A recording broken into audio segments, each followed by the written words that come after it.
คันจิ N5 เนาะอโนนาโนฮิโตะถ้าบุนเซนเซเดสก็คือผู้หญิงคนนู้นเนี่ยอาจจะเป็นอาจารย์เซนเซเนาะครูอาจารย์ใช้คันจิตัวไหนคำตอบก็คือข้อที่3เนาะ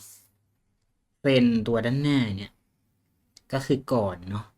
เซนชูอาทิตย์ก่อนเซนเกตสึเดือนที่แล้วเป็นจิตสึก็คือวันก่อน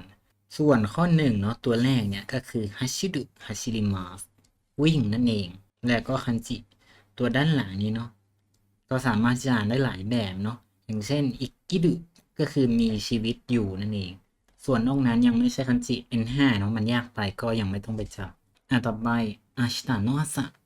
私の会社に来てください明日の朝ก็คือพรุ่งนี้เช้าเนาะพรุ่งนี้เช้าเนี่ยกรุณามาที่ไหนวาตาชิโนะไคชะกรุณามาที่บริษัทของผมเนาะไคชะบริษัทใช้คันจิตัวไหนคำตอบคือข้อ3นั่นเองไคชะบริษัทแต่ถ้าสลับกันเนาะชะไคก็จะแปลว่าสังคม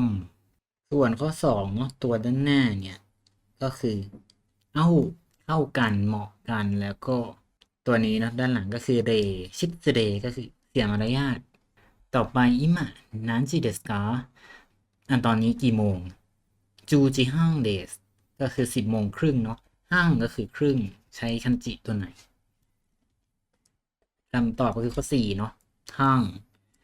ฮัมบุญก็คือครึ่งหนึ่งเนาะส่วนข้อ1ฮิสจิอันนี้จะเป็นสัตว์เนาะก็คือแกะนั่นเองส่วนข้อ2โกโกก็คือช่วงเวลากลางวันเนาะ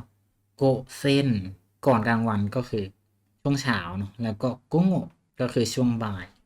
แล้วก็ข้อ3เนาะอ่านว่าอุชิก็คือวัวนั่นเองหรือจะอ่านว่ากิวก็ได้เนาะกิวนิวก็คือนมวัวเนาะกิวนี่คือก็คือเนื้อวัววากิวก็คือวัวญี่ปุ่นเนาะวากิว